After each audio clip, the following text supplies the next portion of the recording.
बिस्मिल्लाहिर्रहमानिर्रहीम, अस्सलाम वालेकुम and good morning. Welcome to सबकी सोच। मैं हूं नम्रा तारिक। मैं हुसैन लियाकत, आप सबको कहते हैं खुश आमदीद। आप जहाँ पे भी इस वक्त हमारी ये ट्रांसमिशन देख रहे हैं, आपको खुश आमदीद कहते हैं और उम्मीद करते हैं कि आज हमारे साथ आप जुड़े रहेंगे, क्योंकि हमारा ये प्रोग्राम है, इसमें हम बहुत सारी इंटरेस्टिंग डेवलपमेंट्स, इंटरेस्टिंग स्टोरीज़ आपके साथ शेयर करेंगे। बिल्कुल जी, ऐसा ही है। और मेरे ख्याल में जो इंटरेस्टिंग स्टोरीज़ या इंटरेस्टिंग टॉपिक्स हैं उनकी तरफ बढ़ते हैं। जी हाँ, उनकी तरफ बढ़ते हैं। और लेकिन वैसे जस्ट टेल मी, आपका ये वीक कैसा गुजर रहा है? मेरा वीक अच्छा ही गुजर रहा है, वैसे अच्छा बेहतरीन गुजर रहा है। लेकिन ये जो खबर खबरें कुछ ऐसी आ रही हैं जहाँ पे हम लोगों का वीक थोड़ा सा बैड हो जाता है। लेकिन खबर आपने कल शेयर भी की थी वैसे। हाँ, ऐसा ही है। अभी ये मजीद हम लोग कुछ खबरें शामिल कर लेते हैं। पार्लियामेंट से जो खबरें आई वो जरा दिल को दहला देने वाली खबरें। पहली खबर आपके पास कुछ खेलों से मुतालिक का एक खबर हमने आगा भी जिक्र किया। कल हमने यहाँ पे आपको बताया था कि हैदर अली ने कांसी का तमगा, जिसको ब्रॉन्ज मेडल कहते हैं, वो जीत लिया है। और पेरिस पैरा ओलंपिक्स में ब्रॉन्ज मेडल जीतने के बाद हैदर अली की वतन वापसी हुई। लेकिन बहुत ही अनफॉर्चुनेट ये है कि कोई भी हुकूमती शख्सियत इस्तकबाल के लिए ना आई। हैदर अली की वापसी के वक्त ना तो कोई वजीर हमें नजर आया, ना ही सियासतदान, और ना ही पाकिस्तान स्पोर्ट्स बोर्ड का डायरेक्टर जनरल या फिर कोई अहम एहलकार हमें वहाँ पे नजर आया। याद रहे, हैदर अली ने पैरा ओलंपिक्स में 2024 में कांसी का तमगा जीतकर वतन वापस आए, लेकिन उनको किसी ने भी रिसीव नहीं किया। हालांकि वो भी उसी तरह के हीरो थे जिस तरह के अरशद नदीम थे। और इस्लामाबाद एयरपोर्ट की अगर बात की जाए तो चंद ही वहाँ पे एहलकार मौजूद थे जो कि नेशनल पैरा ओलंपिक्स कमेटी के थे, जिन्होंने उनको रिसीव किया। और ये बड़ा अनफॉर्चुनेट है। एक तरफ आपने अरशद नदीम को करोड़पति कर दिया, मतलब कि 50-60 करोड़ तो उनकी नेटवर्थ हो चुकी है। और दूसरी तरफ एक ऐसा शख्स जो कि डिसेबल है, अपनी डिसेबिलिटी को लेके वो पैरा ओलंपिक्स में गया, वहां से मेडल जीत के लाया। और उसके लिए अनफॉर्चुनेट है कि यही है जिस इंसान की इस मुल्क में सोशल मीडिया पे या कहीं मीडिया पे उसका 2-4 बार तस्करा हो जाए, उसकी हाइप बन जाए। हमने ये नहीं कहा कि अरशद नदीम ने कुछ बड़ा कारनामा नहीं किया, लेकिन ये सब बराबर होने चाहिए। ये सब हमारे मुल्क को रिप्रेजेंट करो, खासतौर पे वो शख्स जो कोई डिसेबल है, उसको कोई डिसेबिलिटी है, और उसके बाद वो इस मुल्क का नाम रोशन करे, तो सबको बराबरी के साथ लेके चले ना। आप एक शख्स को आप देखिए, सिर्फ जो अरशद नदीम को गाड़ियाँ मिली या उनको जो जिस तरीके से तोहफे तहाइफ दिए गए, अच्छी बात है, मिलने चाहिए। उन्होंने हमारे मुल्क का नाम रोशन किया, लेकिन इन लोगों ने भी हमारे मुल्क का नाम रोशन किया। और जहां तक आप सियासतदानों की बात कर रहे थे, मसरूफ है ना वो सारे अपने अपने कामों में। उन्होंने पार्लियामेंट से बंदों को उठवाना होता है, या फिर किसी ने उठना होता है, एहतजाज करना होता है, या तो किसी ने, तो ये सब चल रहा है। तो वो उनको कहाँ परवाह है कि इस मुल्क में क्या चल रहा है बाकी। खैर, एक और खबर भी है मेरे पास भी, चले कुछ हद तक बेहतर, कि शालीमार एक्सप्रेस को जो हादसे से बचाने वाले गेट कीपर हैं, उनके लिए रेलवे की तरफ से 50,000 रुपये इनाम का ऐलान किया गया। गुज़िश्ता जुमे को आपको याद हो शायद कि नवाब शाह के तालपुर फाटक पर रेत से भरा हुआ ये ट्रक था जो कि ट्रैक पर उल्टा, और ट्रैक पर फिर कराची से लाहौर जाने वाली जो शालीमार एक्सप्रेस है उसको रोकने के लिए मदद अली जो हैं, इन्होंने ये जान की परवाह किए बगैर सुर्ख झंडी लेकर ट्रेन की तरफ दौड़ लगा दी थी। और जो मदद अली हैं वो 5 मिनट तक ट्रैक पर दौड़ते रहे थे उस वक्त, और ताकि जो ड्राइवर है ट्रेन की रफ्तार को कम कर दे और वो समझ जाए।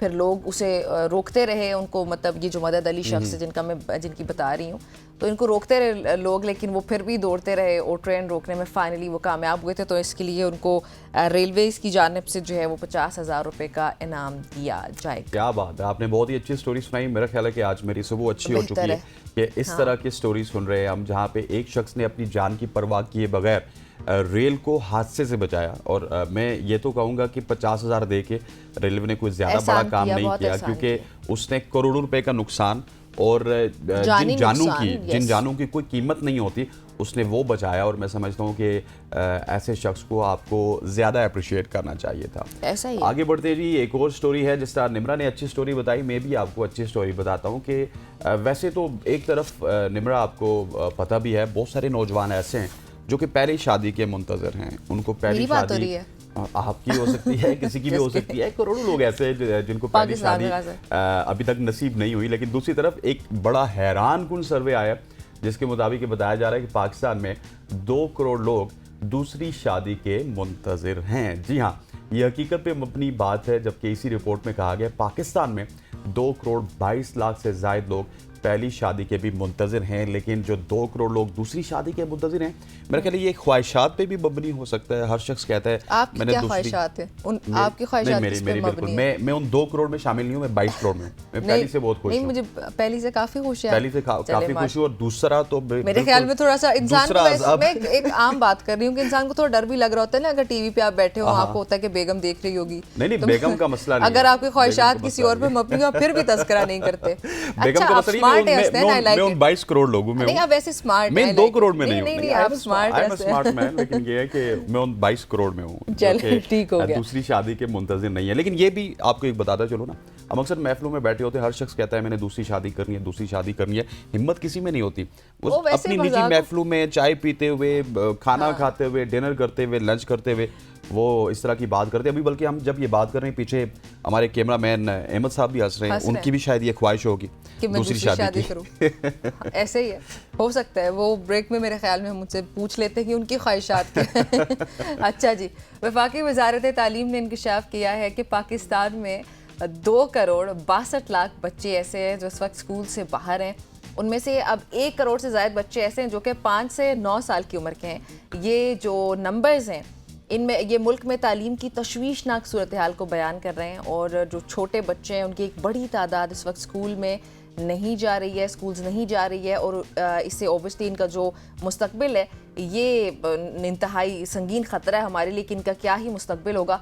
और अब इस सूरत हाल को देखते हुए जो हुकूमत है, हुकूमत के लिए फौरी तौर पर इक़दाम करना ज़रूरी है ताकि ज़्यादा से ज़्यादा बच्चों को स्कूल या फिर स्कूल भेजा जाए, उनको तालीम फराहम की जा सके। क्योंकि हसनैन, आप अंदाज़ा लगाएं हमारी पॉपुलेशन की, अब ज़ाहिर सबके सब तो बच्चे नहीं हैं। Exactly. जो बच्चे हैं उनमें से ऑलरेडी पहले ये 3 करोड़ का नंबर था, अभी राउंड ऑफ करके कुछ इस तरह 2 करोड़ 62 लाख भी अगर है तो दैट इज़ वेरी अनफॉर्चुनेट। एक बहुत बड़ा फिगर है, एक बहुत बड़ा फिगर है। जहाँ पे हम बात करते हैं कि चाइना को देख लें, जापान को देख लें, वेस्टर्न वर्ल्ड को देख लें कि वो अपने बच्चों की परवरिश किस तरह करते हैं, उनकी ग्रोथ किस तरह करते हैं, उनका ब्रॉटअप किस तरह करते हैं। और दूसरी तरफ अगर हम अपनी तरफ देखें तो यहाँ पे 2 करोड़ लोग, 2.5 करोड़ लोग, 3 करोड़ लोग, जिस तरह आप कह रही हैं कि 3 करोड़ बाहर थे, अब चले 2.5 करोड़ पे फिगर आ चुका है। और एक और बात, इसमें जो अजीब बात हसनैन मजीद ये है कि ये बच्चे सिर्फ स्कूल से बाहर नहीं है, बल्कि ये सड़कों पर रुल रहे हैं, या आपको चाइल्ड लेबर की शक्ल में नजर आएंगे, या तो ये भीख मांग रहे होंगे, या कहीं पे कूड़ा जमा कर रहे होंगे, या कोई बहुत ही ऐसा फिजिकली उनकी कोई एक्टिविटी ऐसी होगी, कोई मजदूर वगैरह कुछ इस तरह का, जो आपको भी देख के तकलीफ होगी कि ये छोटा सा बच्चा, मासूम बच्चा, और इसके साथ ये क्या हो रहा है। बिल्कुल ऐसे है, और ये बड़ा अनफॉर्चुनेट। इसके हवाले से वालिदैन को भी काम करना चाहिए और हुकूमत पाकिस्तान को भी काम करना चाहिए। आगे बढ़ते हैं, अगली जो खबर है मेरे पास वो बहुत ही ज़्यादा इंटरेस्टिंग है। इंटरेस्टिंग इस वजह से है कि जादू टोने को आप सब जानते हैं। जादू टोना पाकिस्तान का जो कल्चर है उसमें बहुत ज़्यादा आम है। किसी भी शख्स को, भाई हर ख़ानदान में 2 ख़वातीन, ज़्यादातर माजरत के साथ थोड़ा वो मुझ पे ख़वातीन अटैक ना करना शुरू कर दें, लेकिन अक्सर कहा जाता है कि कोई ना कोई जादू करने वाली ज़रूर है। नहीं, मतलब जादू करने वाली ना भी हो ना, कोई ऐसा शख्स जरूर होता है, यार आज मेरी कमर में दर्द है, आज मेरा कारोबार खत्म हो गया, आज मेरी गाड़ी को ये प्रॉब्लम है, मुझे जादू हो चुका है। तो इस हवाले से सेनेट में भी तशवीश का इजहार किया गया और जादू टोना करने वालों के लिए अब मेरे हिसाब से उनको खबरदार हो जाना चाहिए। क्योंकि सेनेट की जो तरमीमी बिल है उसके मुताबिक जादू करने या उसकी तशहीर पर 6 माह से 7 साल तक कैद और 10 लाख रुपए तक जुर्माना होगा। ये बहुत ही ज़बरदस्त इकदाम है, क्योंकि मैं जब से बचपन से बड़ा होता हुआ आपके सामने आया हूँ तो आप देखेंगे दीवारों पे, दुकानों पे बंगाली जादू टोना, बंगाली बाबा, इस तरह की चीज़ें हमें आपके कदमों में सबसे महबूब आपके कदमों में, इस तरह की बहुत सारी चीज़ें हमारे इस माशरे में सरायत कर चुकी हैं, बहुत नॉर्मलाइज कर दिया हमने इनको। अब देखिए मैंने कितना कैजुअली बोला कि महबूब आपके कदमों में। आई नो कि जितने भी लोग इस वक्त हमें देख रहे हैं वो उन्होंने इससे मुतालिक मीम्स भी ज़रूर देखी होंगी। तो कहने का मतलब यहाँ पे ये हुआ कि इतना आम कर दिया हमने इन चीज़ों को। अब महबूब को आप इतने कदमों में इतने आराम से नहीं ला सकते हैं। ये जादू टोने करके अगर आप लेकर आते हैं, कुछ भी करते हैं, तो वो गलत है। सो ये एक अच्छा तरमीमी बिल जो इसमें मेरा भी एक पॉइंट है, इसमें मेरा भी एक पॉइंट है कि हम ना कोई भी हम परेशानी होती है, कोई मुश्किल आती है, हम कहते हैं जादू हो गया। मेरे हिसाब से ना दुनिया में कोई भी शख्स इतना फ्री नहीं है कि वो आप पे जादू करेगा। नहीं, बरहक चीज़ देखिए बरहक चीज है, लेकिन हम हर चीज को एसोसिएट करते हैं ना कि जादू हो गया, जादू हो गया। दुनिया में कोई शख्स इतना फ्री नहीं है कि वो आप पे जादू करके वो क्या करेगा, उसने अपना कमाना है, खाना है। तो हम इस चीज़ से निकल जाएं कि जादू हो गया, फला हो गया, नज़र हो सकती है किसी भी शख्स नजर को, आप भी है, प्यारे लग जादू सकते भी हैं, है। हसद कर अगर सकते शरई हैं। एतबार से देखें वो एक लंबी डिबेट है, वो एक मुख्तलिफ डिबेट है, लेकिन यहाँ पे जो हमारी हुकूमत ने ये जो बिल पास किया ना, सेनेट में ये तरमीमी बिल पेश हुआ जिसके मुताबिक इसकी रोकथाम के लिए ये हुआ, लोगों को अवेयरनेस होगी कि भाई ना ही हमने करना है और ना ही किसी को ब्लेम करना है। एग्जैक्टली। तो वो हर इंसान, जब आपने जो बात की बिल्कुल ठीक है कि हम ब्लेम करना शुरू कर देते हैं, जब हम ब्लेम करना छोड़ देंगे और साथ ही करना भी छोड़ देंगे तो मुआशरा हमारा बहुत हद तक बेहतर हो सकता है। Exactly. ये एक बहुत संगीन मसला है हमारे मुआशरे का कि हम बड़ी ही आराम से जादू टोने की तरफ चले जाते हैं, खुदा न खास्ता, और ये बहुत गलत रास्ता है ये। खैर आगे बढ़ते हैं जी। ऑस्ट्रेलिया के वज़ीर आज़म जो हैं एंथनी एल्बनीज़, उन्होंने ये ऐलान किया कि बच्चों के सोशल मीडिया इस्तेमाल पर पाबंदी आयद की जाएगी और कम अज़ कम उम्र की हद 16 साल तक उन्होंने मुकर्रर की है। जो ऑस्ट्रेलियन प्राइम मिनिस्टर है उन्होंने सोशल मीडिया के असरात को एक आफत करार दिया, एंड आई कुडंट अग्री मोर। बच्चों के लिए फेसबुक, इंस्टाग्राम, टिकटॉक, सब सोशल प्लेटफॉर्म्स को उन्होंने जो है वो बंद करने का कहा। उसकी उम्र उन्होंने 14 से लेकर 16 ईयर्स तक मुकर्रर कर दी है, और मुकर्रर नहीं की बल्कि ये एक्सपेक्टेड है अभी। और जो प्राइम मिनिस्टर है वो ये भी कहते हैं कि वो 16 साल से कम उम्र के सारिफीन पर पाबंदी के हक पे हैं। तज्जियाकारों के मुताबिक ऑनलाइन उम्र की हद को नाफिज करना तकनीकी तौर पर भी मुमकिन नहीं होगा, और ये इतना अच्छा स्टेप है। मतलब ये आज की मेरी फेवरेट खबर है। हाँ बिल्कुल सही बात है। एंड आई वांट कि हमारे प्राइम मिनिस्टर की भी तरफ से एक इस तरह का बयान आ जाए, अगर वो पाकिस्तान तहरीक इंसाफ का पीछा छोड़ दें और बाकी वो दूसरी अपोजिशन के मसाइल को छोड़ के आगे असल जो हमारे मसाइल अगर उनकी तरफ आएँ, और हमें हमारे भी पेरेंट्स को बताएं कि भाई कम से कम 16 से 18 साल तक आपने बच्चों को फोन्स नहीं देने। बेशक, और ये पूरी दुनिया इसके हवाले से तशवीश का इजहार कर रही है। इसको हमने बनाने देखा वाले हमारे यहाँ भी फायरवॉल बनाएगी, लेकिन वो एक सर्टेन सेगमेंट के लिए बनाएगी। हम ये चाहते हैं कि हमारी गवर्नमेंट की जानिब से भी तकरीबन 16 साल की उम्र तक जो बच्चे हैं उनको तकरीबन आप अगर इंटरनेट से दूर नहीं भी रख सकते ना, सोशल प्लेटफॉर्म से दूर रखें, फेसबुक से, टिकटॉक से, इंस्टाग्राम से, इस तरह की चीजों जैसे वो से आप आफत दूर का लफ्ज रखें। उन्होंने यूज किया ना, हाँ। वो इतनी बड़ी आफतें हैं ये सब सोशल मीडिया पे, जो कुछ भी आपको एप्लीकेशंस आप यूज कर रहे हैं, फेसबुक, इंस्टाग्राम, तो आफतों से बचाएं फिर अपने बच्चों को एटलीस्ट 16 ईयर्स तक, ताकि वो मेंटली इतना वो स्टेबल हो जाए, इतना मैच्योर कर जाएं कि उनको अंडरस्टैंडिंग हो जाए कि अच्छा क्या है, बुरा है, तो फिर उसके बाद वो कंटेंट को डिफरेंशिएट कर पाएंगे। एग्रीड जी। आगे बढ़ते हैं। अगली खबर मेरे पास है। दुबई के हुक्मरान शेख मोहम्मद बिन राशिद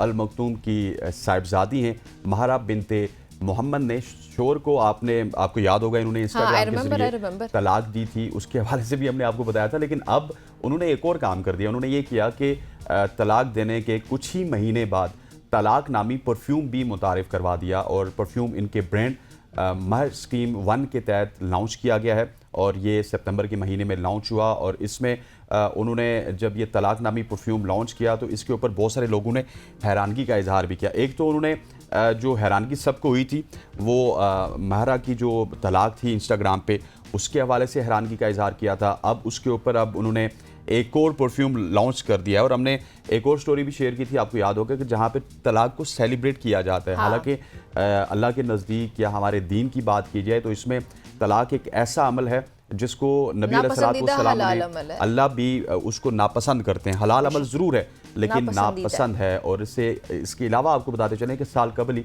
शाही खानदान के जी आप कंप्लीट करें फिर मैं बात करती हूं। जी हाँ, साल कबल ही शाही खानदान के हवाले से बात करूं तो शेख मनाब बिन मोहम्मद से इन्होंने शादी की थी, और 1 साल बाद इन्होंने तलाक भी अनाउंस की अपनी इंस्टाग्राम पे, और अब उनका परफ्यूम भी अनाउंस कर दिया, और एक बच्चा भी है। Yes exactly. और ये देखें उन्होंने किस तरह से तलाक को ग्लोरीफाई किया। पहले जिस तरीके से सोशल मीडिया पे आप बता रहे हैं कि तलाक दी गई, और उसके बाद इस तरह से लॉन्च करना कि she takes so much pride in it, जो कि नहीं होना चाहिए। और ग्लोरीफाई ये डिवोर्स को जिस तरह से कर रहे हैं हमारे माशरे में लोग, हम ये कभी भी नहीं कहते कि अगर आपका रिलेशनशिप किसी के साथ अच्छा नहीं है, कोई आप पे जुल्म ज़्यादती हो रही है, कुछ गलत हो रहा है, तो उसको टॉलरेट करें, कभी भी ना करें।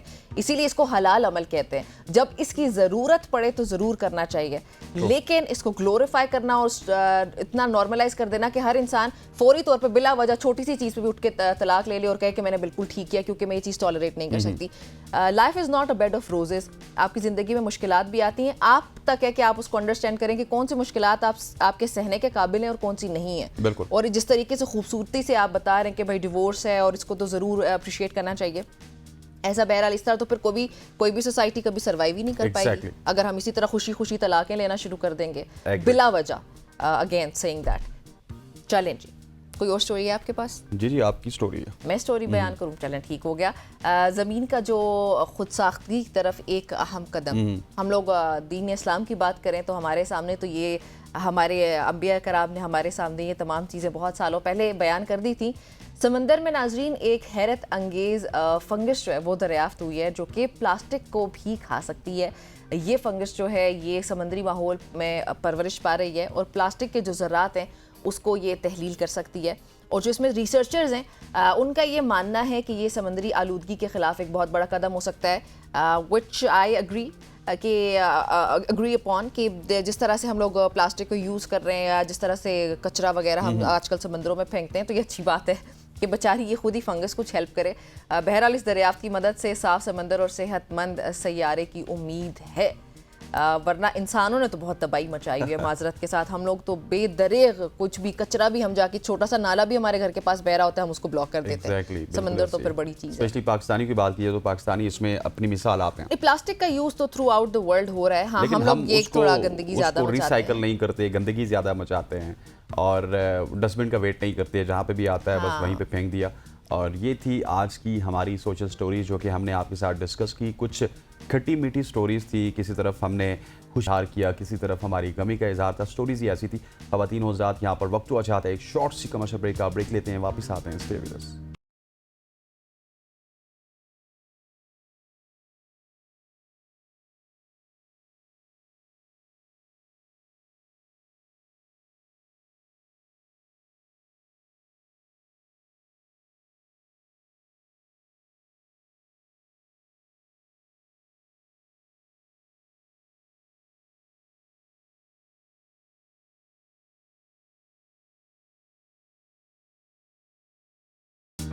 Welcome back everybody. पाकिस्तानी सियासत में अगर आप कहें गुज़श्ता 2-3 रोज़ से बहुत ही ज़्यादा कि कोई हलचल है तो वो गलत नहीं होगा। अली अमीन गंडापुर की गुमशुदगी की खबर आपने भी सुनी होगी कि उनकी जमात से कहा गया पाकिस्तान तहरीक इंसाफ की जानिब से कि वो कहीं गायब है, उनसे कोई राबता नहीं हो पा रहा।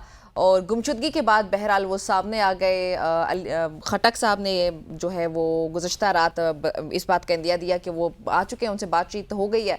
चंद घंटों पहले जो अली अमीन गंडापुर की गिरफ्तारी की अफवाहें सामने आई थीं, ये कहा गया। फिर उसके बाद अच्छा बैरिस्टर सैफ जो हैं उन्होंने भी उनकी गिरफ्तारी का खदशा जाहिर किया था।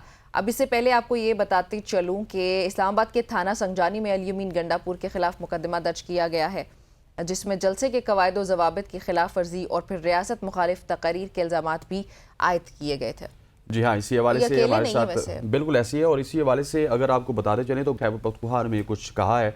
उन्होंने ये कहा कि हम चाहते हैं कि वज़ीर आला अली अमीन गंडापुर एतमाद का वोट लें, लेकिन अब देखते हैं कि सरकारी तौर पर उनको किस तरह कहा जाएगा और ये दरख्वास्त लेके वो वज़ीर आज़म पाकिस्तान के पास भी जाएंगे। इसी हवाले से हमारे ब्यूरो चीफ हैं पेशावर से फरीदुल्ला खान साहब, वो हमारे साथ मौजूद हैं। फरीद साहब, आपको खुशामदीद कहते हैं, thank you very much for जानिएगा। सबसे पहले हमें बताइएगा कि ये क्या मुअम्मा था, अली अमीन गंडापुर साहब कहाँ पे गुम थे और अब वो जब पेशावर आए तो कोई क्लैरिटी आई है कि कहाँ पे थे, क्या कर रहे थे और इतनी पुरस्रार गुमशुदगी एक वज़ीर आला की? जी बहुत शुक्रिया। एक तो ये है कि अभी तक जो इतलात वो तो साफ बात है कि उनको बुलाया गया मीटिंग के बहाने और फिर उनको बिठाया गया। जो इनकी कल जो हमारी बात हुई थी पीटीआई की जो मरकजी क़ियादत है उनसे सीएम हाउस में, वज़ीर हाउस में जो उनकी ब्रीफिंग थी और उससे पहले जो उनकी गुमशुदगी के हवाले से बात हुई है, तो यही कि इनको बुलाया गया मीटिंग के हवाले से और फिर इनको बिठाया गया जो पुख्तनख्वा हाउस है उसका घेराव किया गया और फिर ये तकरीबन 8 घंटे तक ये सवाल जवाब देते रहे। और फिर सुबह ये पेशावर तकरीबन 5 साढ़े 5 बजे ये पेशावर पहुंच गए। लेकिन कल उन्होंने बात करनी थी, असम्बली में भी वजाहत करनी थी, लेकिन असम्बली भी नहीं आए। और जब वज़ीर आला हाउस में बुलाया प्रेस कॉन्फ्रेंस के दौरान तो फिर मरकजी क़ियादत जो है पीटीआई की उन्होंने बात की और ये पूरी तफसील बताई। उन्होंने जुम्मे के दिन पूरे मुल्क में हड़ताल का ऐलान किया और ये कुल की बात की कि एस्टेब्लिशमेंट ने उठाया है और अगर जलसे में कोई ताखीर हुई है, ये कोई वो नहीं है कि बस आपने कहा 7 बजे तो 7 बजे बस खत्म हो जाएंगे, जलसे होते। लेकिन ये बात तो फरीदुल्ला साहब वाज़ेह है कि उनको एस्टेब्लिशमेंट ने इसलिए नहीं उठाया कि वो टाइम जो है वो ज़्यादा हो गया, तो उनको तो इसलिए उठाया गया कि उन्हें तकरीर जो है वो उनके खिलाफ की, जो कि बल्कि उसमें शराइत में शामिल भी था कि नहीं करनी है? नहीं, मेरे ख्याल में एक तकरीर शराइत में नहीं थी, लेकिन टाइमिंग का और सर इंतजामिया के इदारों खिलाफ के या खिलाफ एस्टेब्लिशमेंट बात के खिलाफ थी इदारों के शराइत खिलाफ में। कोई बात नहीं करनी है, ये इदारों में शराइत में शामिल था। हाँ, शराइत में तो यही था, लेकिन टाइमिंग जो है, असल बात ये वो कह रहे हैं कि टाइमिंग का मसला था। टाइमिंग के इदारों ने उनको बताया गया। अच्छा फरीद साहब, मुझे 7 सिर्फ बजे इतना आकर- बताइएगा कि बहुत सारे जराए ये कह रहे हैं कि अली अमीन गड्ढापुर साहब तो वहां पे हमें माफी मांगते हुए नजर आए। 2-3 मुसद्दिका जराए से खबर आई है कि अली अमीन गड्ढापुर ने उस मीटिंग Establishment से में माफी माफी मांग ली। सो बंद कमरे में माफी और अवाम के सामने एहतजाज, सख्त मौकिफ, आपकी खबरें क्या कह रही हैं कि क्या उन्होंने वाकई माफी मांगी है? देखिए, ये जो आपने बात की है ना कि आप हजारों लोगों के सामने, लाखों लोगों के सामने मीडिया के जरिए इसी तरह वो करें, इदारों को गालियां दें और इदारों को धमकियां दें और फिर एक बंद कमरे में फिर माफी मांगे। ये मेरे ख्याल में हम कल भी इसी तरह उस पे थे कि ये आएंगे असेंबली में अपने, लेकिन जो इनकी मरकजी क़यादत है वो कह रहे हैं कि 1-2 दिन में अली अमीन खुद ही आके और मीडिया के सामने या असेंबली ईवान में, आज भी असेंबली का इजलास है, उसमें वजाहत करेंगे कि किस तरीके से इनको उठाया गया और कौन से इदारे थे। लेकिन ये है कि इन्होंने भी वो जो कंडीशनल एनओसी जारी की थी उसकी खिलाफ वर्जी तो की थी। बिल्कुल। अच्छा, ये एक और मामला भी है कि गवर्नर और वजीर आला की आपस की तो जंग शुरू दिन से चली ही आ रही है, जब से ये हुकूमत बनी है। लेकिन उसके बाद इनके कोई मालियाती फंड्स पे भी बहस चल रही है, उसकी वजह से बहुत मामलात खराब हैं केपी में। क्या ऐसा ही है? जब से मतलब ये सूबे में पीटीआई की और मरकज में इत्तेहादी हुकूमत बनी है, तब से जहां पुख्तनख्वा की जो माली सूरत हाल है वो इतनी गंभीर है कि इनके पास सरकारी मुलाजिमीन के लिए तनख्वाहों के पैसे नहीं हैं। और मेरे ख्याल में ये कल को इन सियासतदानों की, इन सियासी जमातों को ये खुद फिर आपस में इत्तेहाद कर लेंगे, लेकिन जो भुगतना है वो आवाम को भुगतना है। जो सूरत हाल है अमन अमान की खैबर पुख्तनख्वा में और जो माशी सूरत हाल है वो बदतरीन है। ये जब से पीटीआई की हुकूमत गई और ये निगरान हुकूमत आई है और फिर वही निगरान हुकूमत के लोग जो इसमें इसकी जिम्मेदार विफाकी हुकूमत हुई, खासतौर पे पीपल्स पार्टी, गवर्नर उनके। ये इसकी जिम्मेदार मैं समझता हूं कि जो वफाक में पीपल्स पार्टी और मुस्लिम लीग नून है वो है सूबे में अमन अमान और माशी सूरत हाल की तबाही में उनका बहुत बड़ा हाथ है। लेकिन फरीद साहब, वो फिर शकील खान साहब के जो इल्जामात हैं उनको भी तो एड्रेस नहीं किया गया। उनके मुताबिक तो केपी गवर्नमेंट या पीटीआई के ऊपर वो इल्जाम लगा रहे हैं कि वो करप्शन में इन्वॉल्व है। नहीं, वो एक अलग वो है, लेकिन जब कबायली इजला के जो पैसे हैं वो वफाक नहीं देता, जब गवर्नर के जरिए सूबाई हुकूमत को, वो तो करप्शन जितनी भी हो रही है वो तो इदारे हैं, वफाकी इदारे भी हैं, सूबाई इदारे भी हैं। ये उनका काम है कि उनको शकील ने जो इल्जामात लगाए हैं वो उसको प्रूव करे और उसको जो लोग मुलव्वस है, ख्वाह वो चीफ मिनिस्टर हो या सेक्रेटरीज हो, जो भी हो। लेकिन ये है कि वफाक तो सूबे को बिल्कुल उसके दीवार से लगाया है और ये अभी से नहीं। और मेरे ख्याल में अगर ये सिलसिला चल पड़ा तो कल को अगर पीटीआई की वफाक में हुकूमत आ गई दूसरी सियासी जमातों को शामिल करके, तो इन्हीं लोगों से यही बदला लेंगे जिस तरह होता रहा माजी में कि जेलों में डाला मुस्लिम लीग के या पीपल्स पार्टी के लोगों को।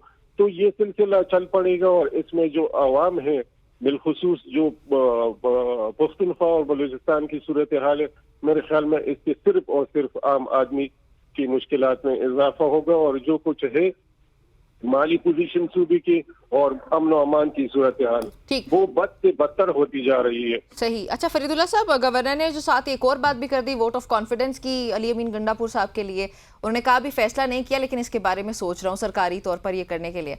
तो आपको क्या लगता है, आपकी क्या बल्कि खबरें हैं कि वो वाकई तौर पर कुछ ऐसा करने लगे नियर फ्यूचर में?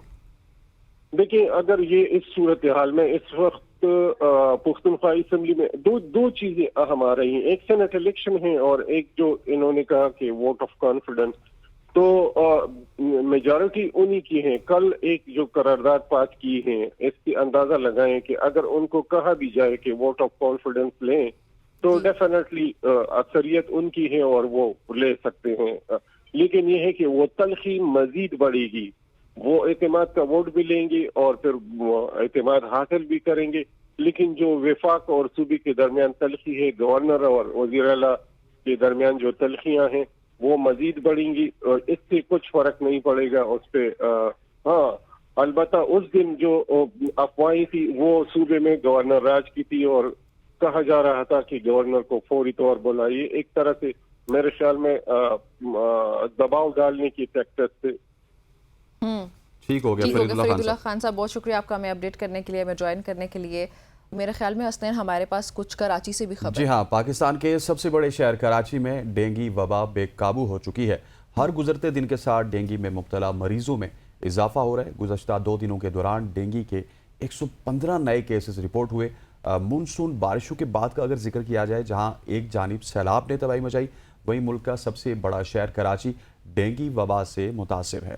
बिल्कुल ऐसे ही है। हमारे साथ हमारे रिपोर्टर कराची से आबिदा खान मौजूद हैं, उनसे जानते हैं कि ये क्या सिचुएशन है इस वक्त कराची में डेंगू को लेकर। आबिदा, बताइएगा क्या सूरत हाल है कराची में, कौन कौन से हॉस्पिटल्स में इस वक्त कितने मरीज दाखिल हो चुके हैं डेंगू से जो मुतासिर है?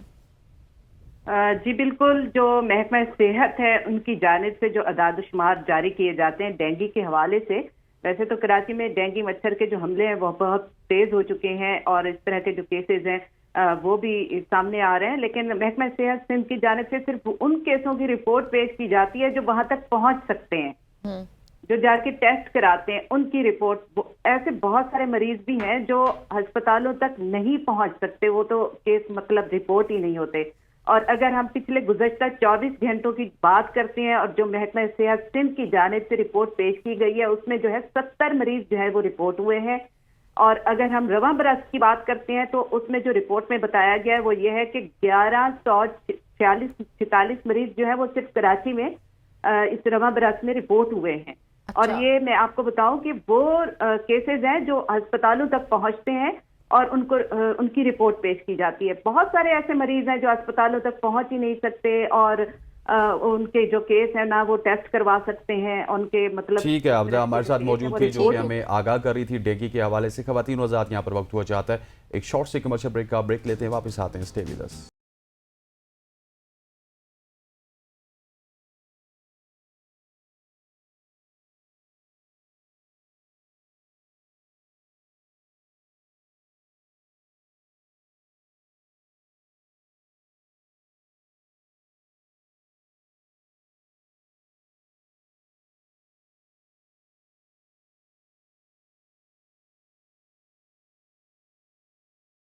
Welcome back everybody. कल परसों तक के वो इमरान खान साहब जो ये कहते थे कि मुज़ाकरात करने हैं और इस्टेब्लिशमेंट के साथ ही मुज़ाकरात करने हैं, कल उन्होंने सहाफ़ियों से गुफ्तगू में ऐलान कर दिया कि मुज़ाकरात के दरवाजे इस्टेब्लिशमेंट से अब बंद कर दिए गए। और फिर साथ अली अमीन गंडापुर के जो बयानात हैं उस पर माफ़ी मांगने वाले बुज़दिल हैं, ये भी कहा उन्होंने। गुज़श्ता रोज़ अगर उससे एक रोज़ पहले आप देखें तो बैरिस्टर गौहर साहब ने माफ़ी मांगी थी अनकंडीशनल। उन्होंने ये कहा था कि जो सहाफ़ियों के बारे में गुफ्तगू हुई अली अमीन गंडापुर की जानिब से, मैं उस पर माफ़ी मांगता हूँ। लेकिन फिर कल जब इमरान खान ने कहा कि उस पर माफ़ी मांगने वाले बुज़दिल हैं तो यू टर्न ले लिया एक बार फिर से तहरीक इंसाफ ने।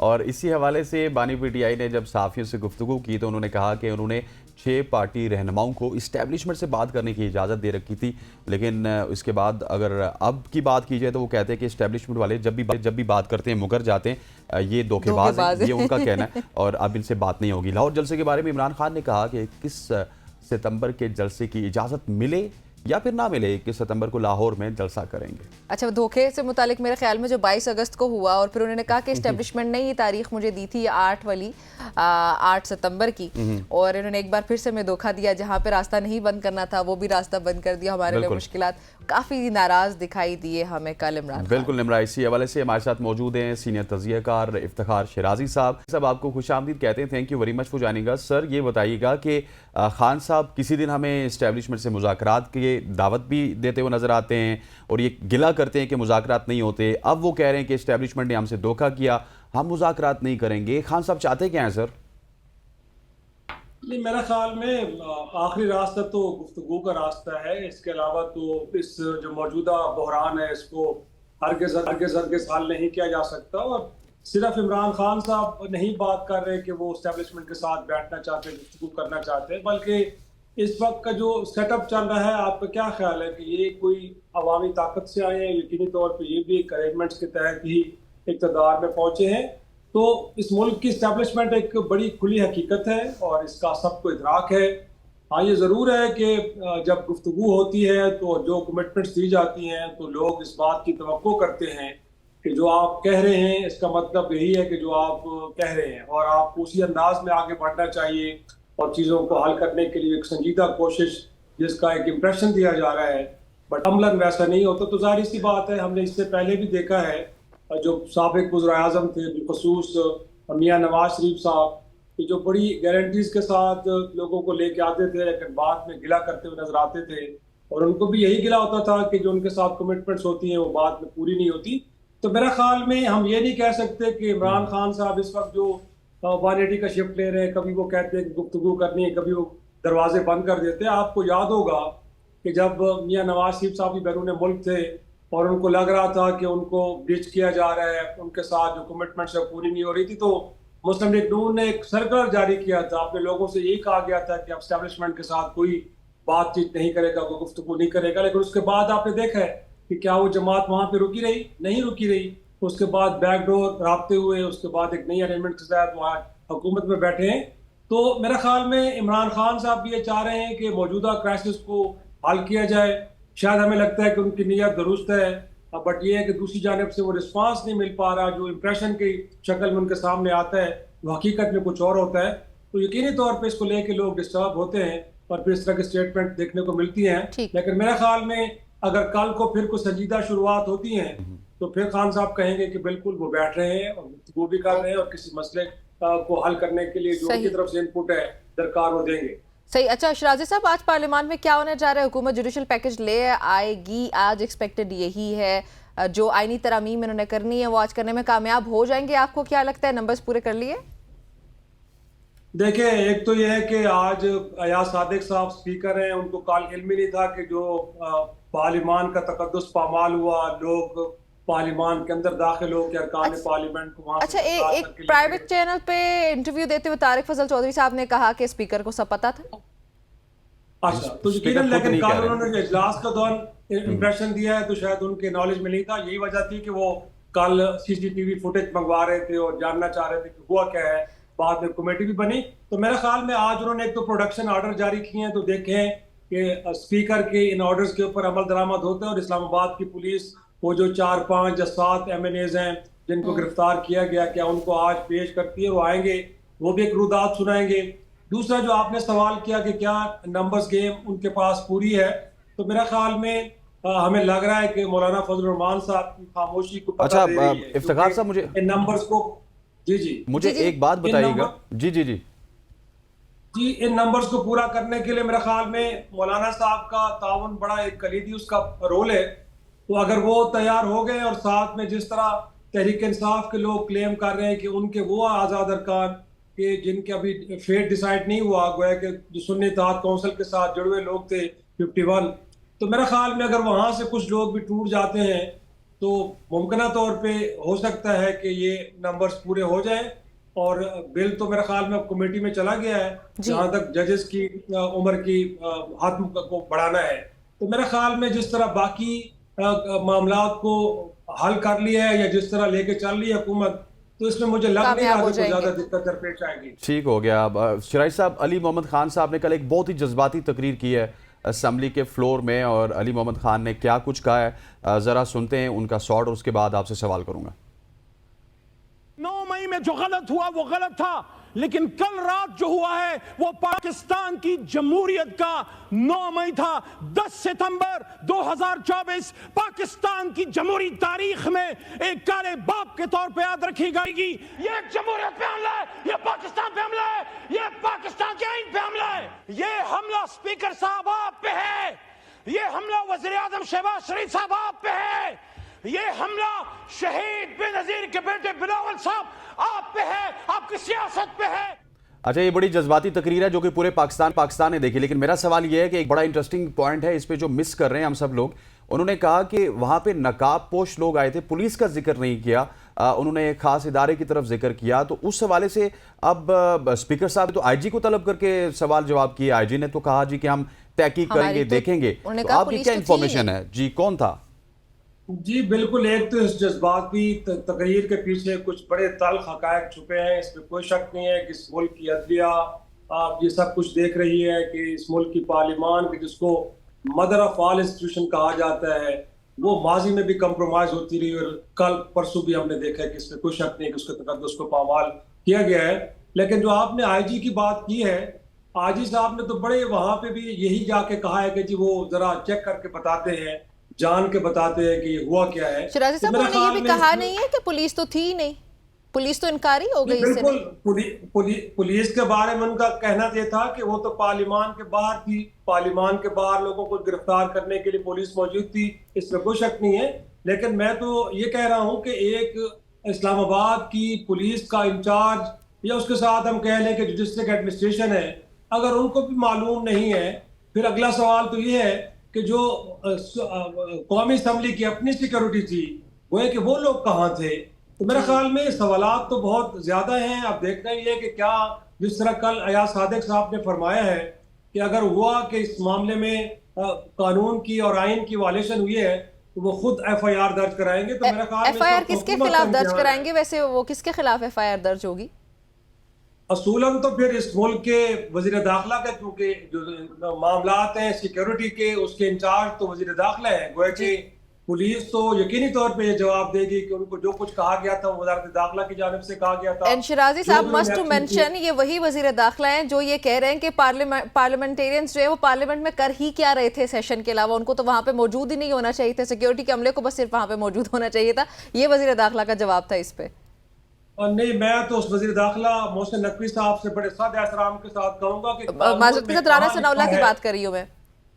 राना सनाउल्लाह साहब भी है जी, बिल्कुल गलती से बोल जी जी। तो मैं उनसे भी ये जानना चाह रहा हूँ कि कानून में या जो रूल्स ऑफ बिजनेस है पार्लियामान में, वहां पे कहाँ लिखा है कि शाम के बाद, भाई मेरे, आप तो जब जरूरत पड़ती है, इस मुल्क में आपने तवील इजलास किए हैं और कई रात गए तक चलते रहे हैं वहां पे।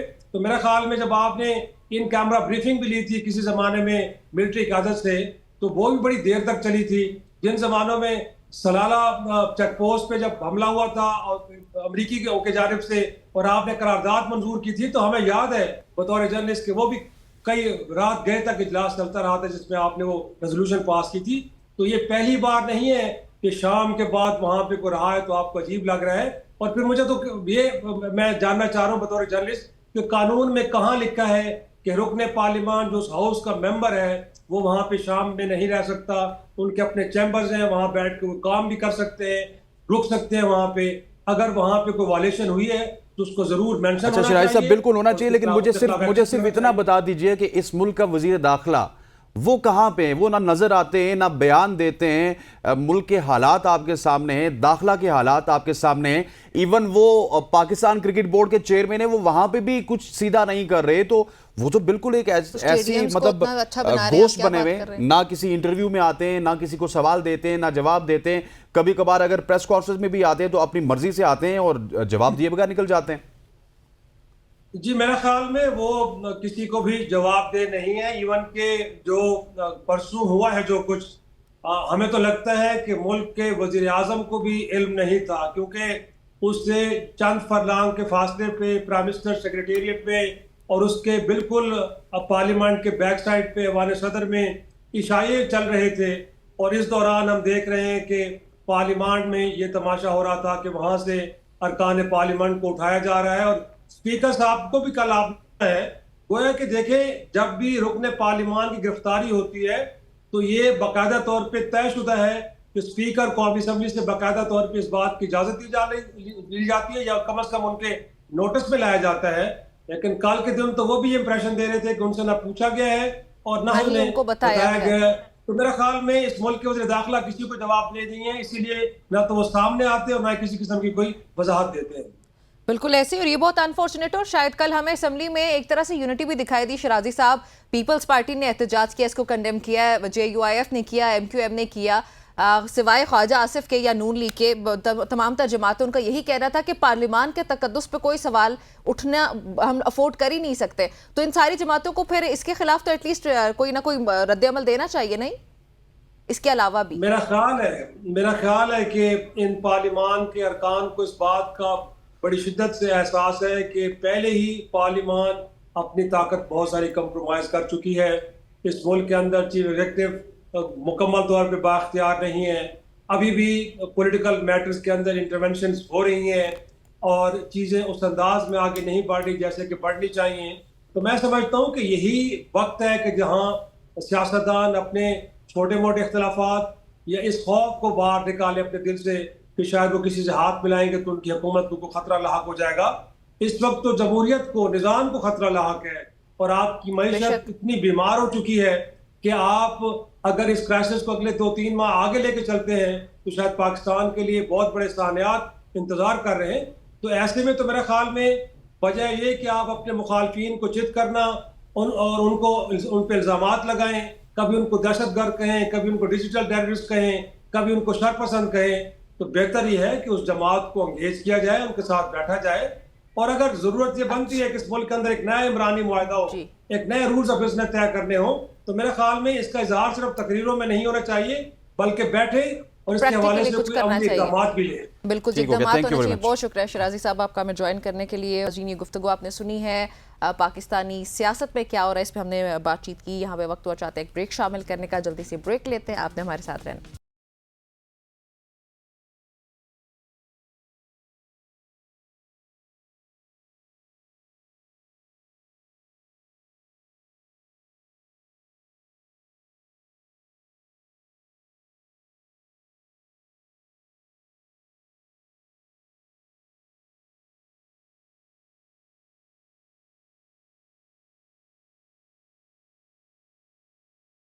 वेलकम बैक जी। अभी इस सेगमेंट में हम बात करने लगे हैं कुछ एआई से मुतालिक, और हसनैन जैसे ही एआई का नाम आता है सो मुझे एकदम से ना डर लगना शुरू हो जाता है कि कहीं खुदा ना ख्वास्ता कल को यहाँ पे भी न्यूज़ के मॉर्निंग शो में कोई सहरिश नामी या महविश नामी एंकर ना बैठी हो क्योंकि बहुत सारी एंकर्स इंट्रोड्यूस भी हुई थी और फिर एकदम से कोई और भी ख्यालात आपके जहन में आते हैं। हमारे यहाँ पाकिस्तान में आप देखें रिसेंटली हानिया आमिर की कुछ वीडियोस लीक हुई, बड़ी ही बेहुदा किस्म की वो वीडियोस का ये लफ्ज़ इस्तेमाल करूँगी मैं। फिर बाद में हानिया आमिर को क्लैरिफिकेशन देनी पड़ी कि भाई ये मैं नहीं हूँ, ये एआई जनरेटेड वीडियोस है। पाकिस्तान में बहरहाल ये इस्तेमाल हो रहा है। मजीद अब एआई जो है वो अगर इंटरनेशनली भी देखा जाए तो सनतों में इनकलाब बरपा हो रहा है जी। नए इख्तियारात और कारकर्दगी के मौके फराहम हो रहे हैं एआई की वजह से।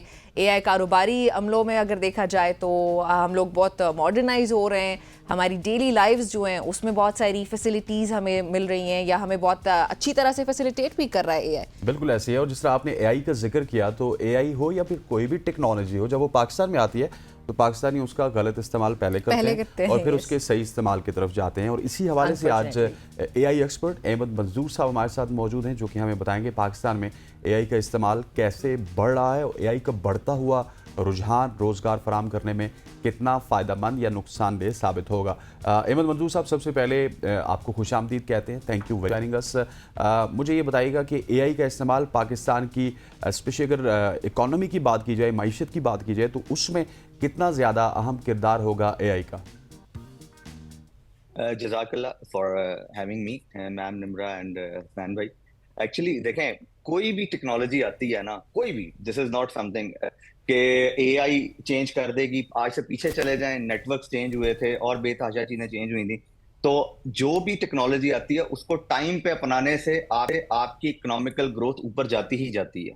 ठीक है, आप उसको कुछ भी सोच लें, लाइक के जी वैसे एक छोटी सी बात के हमें थोड़ा सा समझना ये जरूरी है कि कौन सी ऐसी टेक्नोलॉजीज हैं 3 जो दुनिया को आगे चल के चेंज करेंगी। यानी हमने सिर्फ एआई का नाम सुन लिया क्योंकि बूम आ गया, मैम ने बड़ी वो 1-2 चीजें बताई, खौफ का इजहार किया, वो बिल्कुल बनता है, that is called deep fake, बिल्कुल दुनिया में आ रहा है, उसको इमेज प्रोसेसिंग के थ्रू आप कर सकते हैं और भी बेतहाशा चीजें उसके अलावा हो सकती हैं। वही दोबारा बात के जो हुसैन भाई ने की कि जी पहले गलत इस्तेमाल होता है फिर ठीक इस्तेमाल शुरू होता है उस चीज का। जी हाँ, लेकिन हमें सबसे पहले अगर ये समझे ना हम कि जिस तरीके से technologies step by step change होंगी। अभी तो हमने एआई चैट जीपीटी के थ्रू हमने देख लिया, हो एआई आ गया, पता नहीं क्या हो जाएगा अब। हाँ हाँ अगर हम इसको ऐसे देखें कि जी पहला स्टेप है आईओटी, आपने स्मार्ट का वर्ड सुना होगा, जैसे आप लोग स्मार्टफोन यूज करते हैं, स्मार्ट होम्स हमारे यहाँ बेतहाशा बन रहे हैं, स्मार्ट सोसाइटी, स्मार्ट लाहौर या बहुत बेतहाशा इस तरह की सोसाइटीज बन रही हैं, स्मार्ट टीवी आप सबके घर में होगा, लेकिन हम लोगों को ये नहीं पता कि स्मार्ट का मतलब क्या है। आगे चीजें चेंज हो रही हैं, स्मार्ट क्या चीज है? स्मार्ट अपने आप में everything is temporary, smart is permanent.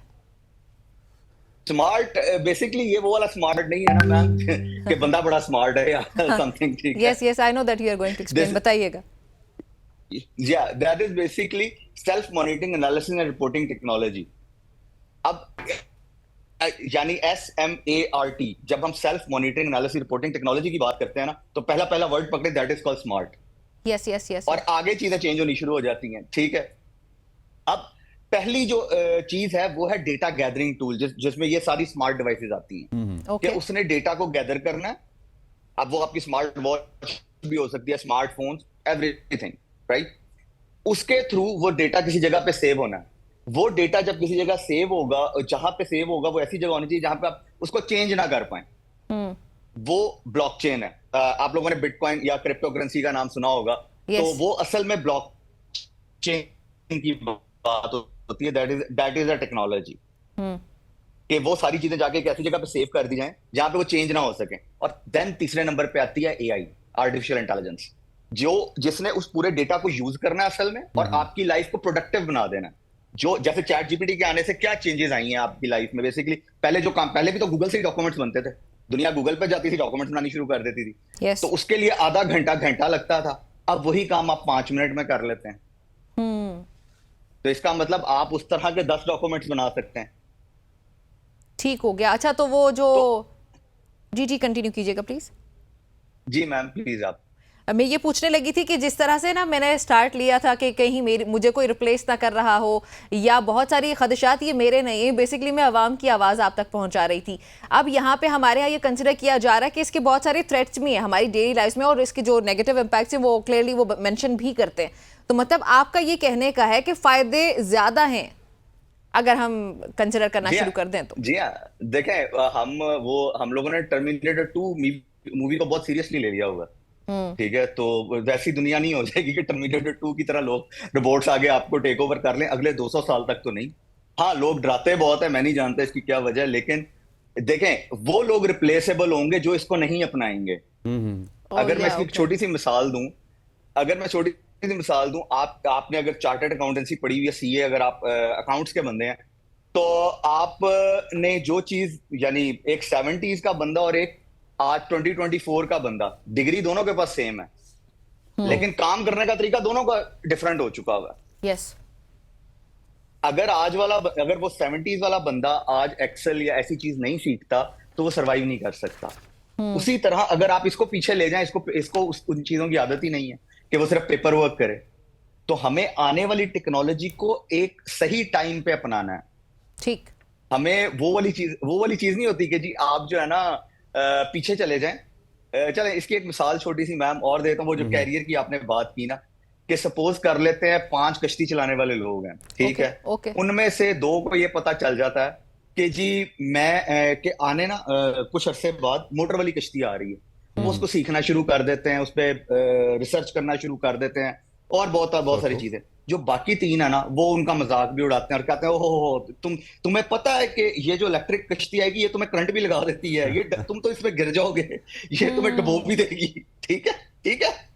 अब वो उसकी बुराइयां गिनवा रहे हैं। यस, बात समझ रहे हैं? जैसे ही कश्ती आएगी, किन 2 लोगों को फौरन फायदा होना शुरू हो जाएगा, उनके रूट्स बढ़ जाएंगे, उनकी कमाई बढ़नी शुरू हो जाएगी उनकी। तो ये 3 पता क्या कहेंगे? ओहो हमारी तो जॉब्स खा गई है, ये जो है ना नई टेक्नोलॉजी आके।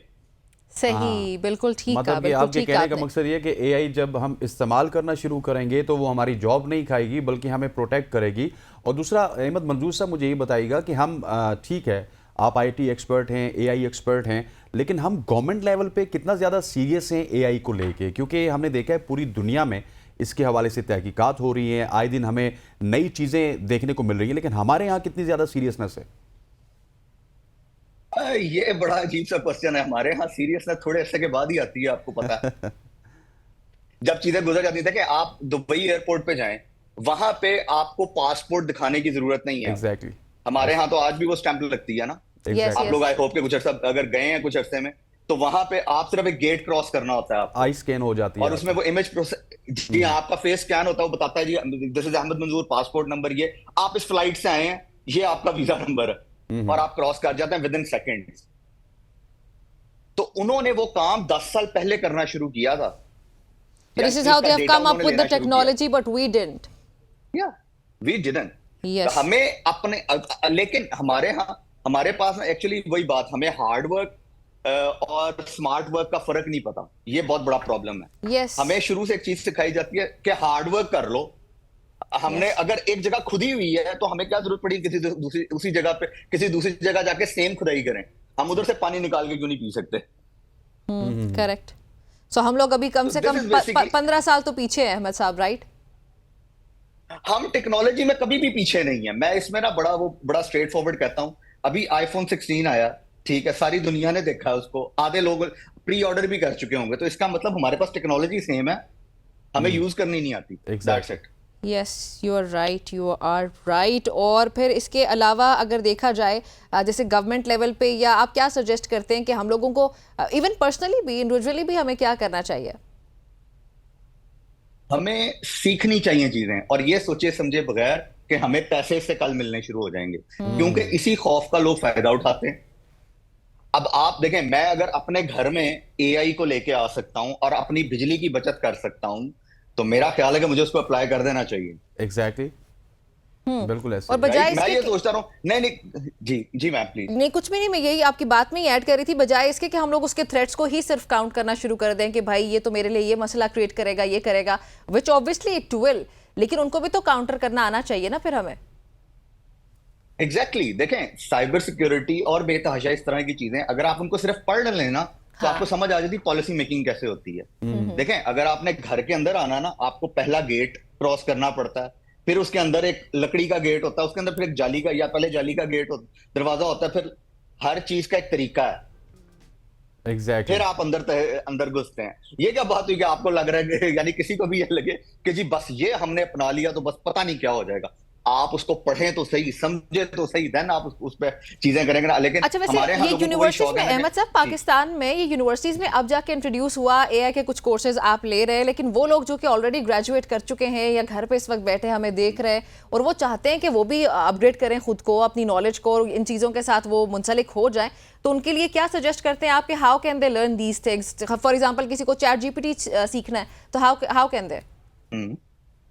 देखें, बहुत सारे, एक तो सबसे यानी paid courses are available, but उससे पहले यूट्यूब पे गाने या फिल्में देखने राइट। हाँ।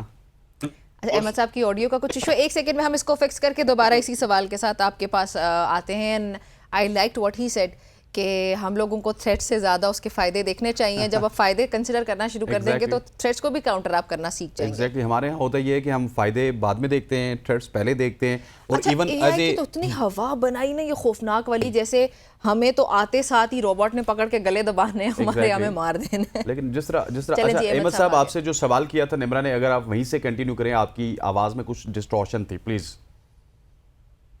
जी अभी ठीक, आई होप जी जी अभी ठीक है, आप कंटिन्यू कीजिएगा कि आप कैसे YouTube पे पहुंचे थे। मैं ये बात हाँ, मैं वही बात करने लगा था। एक्चुअली बात ये है, हमारे पास जो है ना YouTube के ऊपर बेतहाशा चीजें अवेलेबल हैं हमारे पास। आप इसको ऐसे इमेजिन कर लें कि जी फ्री ऑफ कॉस्ट, यानी मैं वही कहता हूं ना कि हम लोगों को फौरन पता है क्या शौक शुरू हो जाता है कि जी मैं आज ये चीज करूं, कल से पैसे कमाने शुरू कर दूं। ऐसा तो कभी, यानी आजकल वो जैसे आजकल हमारे यहाँ एक और भी बहुत बड़ी हवा चली हुई है, हर बंदा मिलियनेयर है, तो फिर गुर्बत का लोग कैसे रो सकते हैं? यानी कॉमन सेंस की बातें हैं ये, मैं ऐसे बात नहीं कर रहा हूँ, लेकिन एक जब आप सुनने को मिलते हैं ना, उस बंदे ने इतने $1 मिलियन कमा लिया, उसने इतने $1 मिलियन कमा लिया, तो मेरा ख्याल है हमें इस चीज से बाहर निकल के जब हम अपने ऊपर काम करना शुरू करेंगे ना कि मैंने इस चीज को ठीक करना है, तो मेरा ख्याल है कि आप बड़े अच्छे तरीके से चीजें सीख सकते हैं।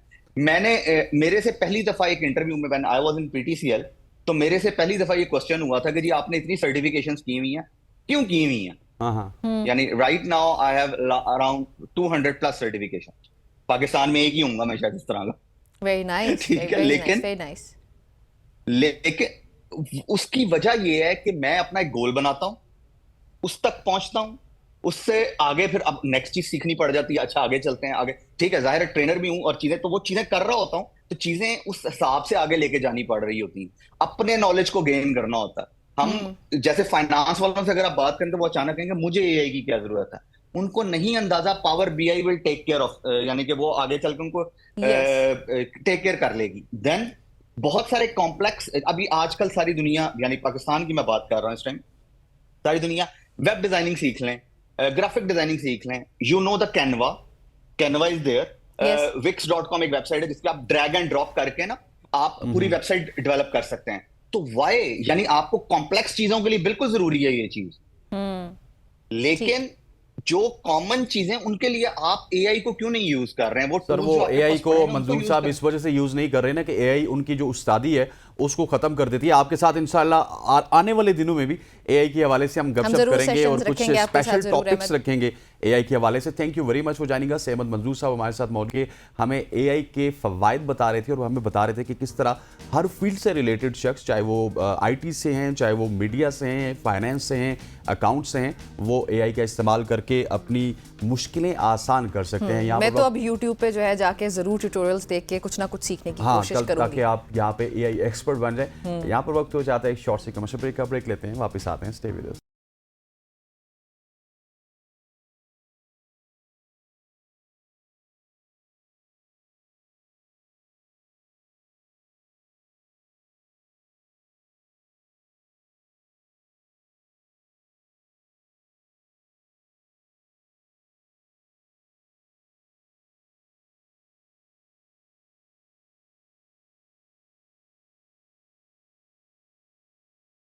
वेलकम बैक टू सुबकी सोच। मैं आपको थोड़ा सा इस सेगमेंट को इंट्रोड्यूस करवाने से पहले आपसे पूछना चाहूँगा कि कभी आपने कोई इलाज की डिफरेंट नौयत आपको पता चली कि किसी ने आपको काट दिया हो, खा दिया हो, तो माइग्रेन या कुछ इस तरह की चीज़ें, या कोई और आपको पेन हो गया हो? हाँ, माइग्रेन होता है। नहीं, किसी और पेन की भी बात कर रहे हाँ, दर्द तो जाहिर है वो हर किसी को जिंदगी में कभी ना कभी मुख्तलिफ तरह के दर्द तो होते ही रहते हैं। दिल के दर्द भी बहुत है। ठीक हो गया जी, ठीक दिल हो के गया। दर्द भी है। अच्छा, आज हमने इस प्रोग्राम में बात करनी है शहद की मक्खियों के डंक के हवाले से। अच्छा, एक नई तहकीक आई है और शहद की मक्खियों के डंक से मुख्तलिफ बीमारियों का इलाज मुमकिन है, और ये इलाज किस तरह का है, कौन सी बीमारियों का इलाज होता है, ये आज हम पूछेंगे। हमारे साथ मौजूद हैं मदिया बेग, जिनसे जानेंगे कि मक्खियों के डंक से इलाज के बारे में साइंसी जो हकायक हैं वो क्या कहते हैं। और ये बहुत ही नई सी बात है कि आप डंक से, मक्खियों के डंक से इलाज आपका कोई हो सकता है, और वो भी मुख्तलिफ बीमारियों का। मदिया के पास ही चलते। मदिया, अस्सलाम वालेकुम। वालेकुम सलाम। मदिया कैसी प्लीज। हैं आप? जी अल्हम्दुलिल्लाह, एंड आई होप सो कि आप भी बिल्कुल ठीक होंगी। प्लीज मुझे ये बताएं कि ये जो हमने नई सी और अनोखी सी बात की कि मक्खियों के डंक से इलाज मुमकिन है मुख्तलिफ बीमारियों का, ये क्या साइंस है और ये क्या हकायक है? एक्चुअली ये बहुत एक पुराना तरीका है जो इजिप्ट में भी इस्तेमाल होता था, फेरोज भी यूज करते थे। अच्छा। चाइनीज एक्यूपंक्चर के साथ भी ये यूटिलाइज हुआ है, और अभी भी चाइना में और जापान में भी ये सब यूज होता है। और रिसेंटली अब यूरोप में और यूएस में, कनाडा में भी अगर आप गूगल करेंगे तो AP therapy association, AP therapy societies बन चुकी हैं, और ये बी वेनम से इलाज हो रहा है। तो बी वेनम पे आजकल बहुत सारी रिसर्च हो रही है। सबसे ज़्यादा जो रीसेंट रिसर्च ये है कि जो वेस्टर्न ऑस्ट्रेलियन यूनिवर्सिटी ने की है कि बी वेनम जब कैंसर सेल्स के साथ इंट्रोड्यूस किया जाता है तो जो ट्यूमर सेल है उसके अंदर सुराख कर देता है बी वेनम, और वो सुराख के ज़रिए वो उसका मेम्ब्रेन डिस्ट्रॉय होने लग जाता है। अगर उसके बाद कीमो की जाए तो कीमो ज़्यादा स्ट्रांगली अफेक्ट करती है, और अगर ना भी कीमो करें तो आपकी बॉडी ज़्यादा केपेबल हो जाती है to destroy the cancer cell itself. अच्छा, ये जो सेल की मेम्ब्रेन है, ये सेल मेम्ब्रेन को जाके टारगेट करता है, ये स्टिंग जो करता है जब बी डायरेक्टली टारगेट करता है, एंड विद इन जो ऑस्ट्रेलियन वेस्टर्न यूनिवर्सिटी की रिसर्च है, विद इन 30 मिनट्स उसको डिस्ट्रॉय करना शुरू कर देता अच्छा है। मदिया, मुझे ये भी बताइएगा प्रिसाइसली कि कौन कौन सी ऐसी बीमारियां हैं जिनको ये डंक खत्म करता है? मतलब प्रिसाइसली कोई 3, 4, 5 बीमारियां ऐसी हैं कि जिनका फाका इस डंक में है। तो basically arthritis, any inflammatory diseases, उसमें एमएस भी शामिल है, पार्किंसंस भी है, अल्जाइमर्स भी है, लूपस का मैंने एक पेशेंट क्योर किया है। तो मल्टीपल डिजीजेस, इसमें सोराइसिस, एक्जिमा, मेरे पास पेशेंट आता है डिस्टोनिया का, जिसके बहुत जैसे हिलता रहता है सर, तो वो भी जस्ट 4-5 सेशंस में काफी काम डाउन हो चुका है। तो अभी तक जो चीज मैं ट्राई कर रही हूँ उसमें मैंने देखा है कि शिफा ही हो रही है। अच्छा, जो ट्यूमर्स का आपने जिक्र किया है, ये किस तरह के, किस किस्म के ट्यूमर्स को टारगेट करता है और उसके लिए भी ये मुफीद साबित हो सकता है? हाँ, तो अभी जो वेस्टर्न ऑस्ट्रेलियन यूनिवर्सिटी ने ट्यूमर सेल्स लिए थे, वो most malignant breast cancer cells लिए थे, जो सबसे ज्यादा लीस्ट रेजिस्टेंट टू कीमोथेरेपी होते हैं। एंड इवन देन वो जो है बी वेनम से काफी उन पे डिस्ट्रक्शन हुई, और है भी malignant? जी, वो भी मेलिग्नेंट। एंड सेम तरीके से कोई भी कैंसर हो, उसका सेल जो है, बी वेनम का तरीका वही है, to destroy the membrane of that cell. तो even though the research is के bee venom works on breast cancer, it actually works on all cancer cells. और जो हमारी थेरेपी में एक कॉमन नॉलेज सी है कि अप टू स्टेज 2 कैंसर बहुत इजीली रिवर्सिबल है, stage 3 is somewhat very likely to get reversed, but stage 4 का ये है कि वो prolong करती है लाइफ को। ठीक। अच्छा, हमने देखा है कि जब ये शहद की मक्खी किसी को काटती है तो एक अजीब सी सूजन हो जाती है और वो 3-4-5 दिन तक रहती है, तो उसका भी कोई असर वगैरह होता है? उस सूजन से भी क्या कुछ असरात होते हैं उसके? एक सब्सटेंस है कॉल्ड मेलेटिन, एंड मेलेटिन से सूजन और वो स्टिंगिंग की इफेक्ट जो फील होती है ना, वो आती है। एंड वो मेलेटिन ही है जो कैंसर को डिस्ट्रॉय करता है। अच्छा, ये वही स्वेलिंग है जो कि कैंसर को डिस्ट्रॉय करता है। मेलेटिन इज द प्रोटीन और समथिंग? ये क्या कोई एंजाइम्स होते हैं, क्या होता है ये? एंजाइम्स, पेप्टाइड्स, फर्क केमिकल्स हैं जो बी वेनम के अंदर हैं। ये इस मेलेटिन के अंदर होते हैं? मैंने नोटिस किया कि जिन लोगों को सूजन ज्यादा होती है, उनकी जैसे let's someone's come for some kind of pain, let's say knee pen है या एंकल में है, तो अगर वहां सूजन ज्यादा हो जाती है तो वहां पेन दोबारा नहीं आती है। ओके, तो सूजन से ही आप समझे कि इलाज है। अच्छा, ठीक हो गया। अच्छा, जो आप बात बता रही थी कि एक्जिमा के पेशेंट्स आते हैं, अल्जाइमर्स के आते हैं, पार्किंसंस डिजीज, तो ये सारे जो पेशेंट्स होते हैं, वैसे तो I think so they suffer a lot, और इनका ट्रीटमेंट भी आपको इतना इजीली उस तरह से उनको ट्रीट नहीं किया जा सकता, so that's a good step. जी, सो लाइक एमएस का कोई इलाज नहीं है एलोपैथिक में, and this is the only thing really out there to help MS patients. And I feel कि सबको ये जरूर ट्राई करना चाहिए, स्पेशली अगर एमएस है। लेकिन बिकॉज एमएस इतनी एक स्ट्रॉन्ग बीमारी है, it takes 6 to 8 months to see some benefits.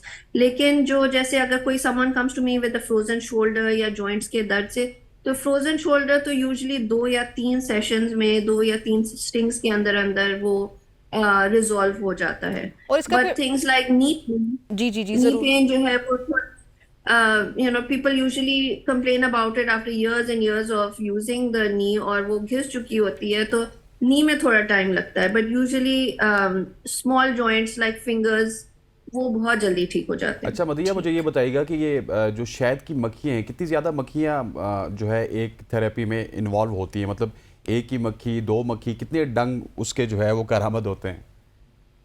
तो इट डिपेंड्स कि किसको क्या बीमारी है। अगर फ्रोजन शोल्डर के लिए कोई आया है तो मैं 1 at a time या 2 at a time करती हूँ, और अगर कोई कैंसर के लिए आया है तो हम यूजुअली 1 से शुरू करते हैं, फिर 2 पे जाते हैं, फिर 4 पे जाते हैं, फिर 6 पे जाते हैं, करते कराते मेरा गोल होता है कि हम 20 पे पहुंचे सेशन में। पर वो आहिस्ता आहिस्ता पहुंच जाते हैं, and body has to get used to the venom, and उसके मुताबिक फिर बैक भी मेरा पेशेंट देता है, और उसके मुताबिक हम।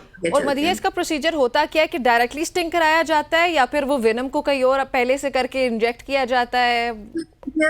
3 different टेक्निक्स। एक जो है technique is called micro AP puncture, उसमें मैं स्टिंगर को निकाल लेती हूँ, जो डंग आप लोग कहते हैं, वो स्टिंगर को निकाल के I am holding it in tweezers, और मैं ऐसे ऐसे करके ना, अगर लेट्स से किसी को इसमें तो मैं हल्का हल्का ऐसे ऐसे करके लगाती जाती हूँ। इसमें कोई दर्द नहीं के जैसे मच्छर ने काटा है कि थोड़ी देर के बाद खारिश होती है, दैट्स अबाउट इट।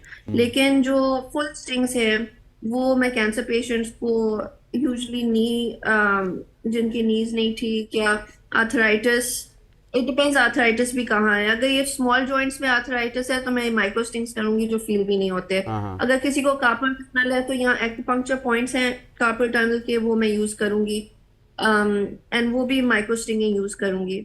एंड बच्चों में भी मैं करती हूँ बी वेनम थेरेपी, और उनको मैं सिर्फ माइक्रो स्टिंग से ही करती हूँ। अच्छा मदिया, मुझे ये बताइएगा, शहद की मक्खियों की भी बहुत सारी किस्में हैं, तो क्या कोई स्पेसिफिक किस्म है जो कि यूज होती है? सारी की सारी शहद की मक्खियाँ आप यूज करती हैं?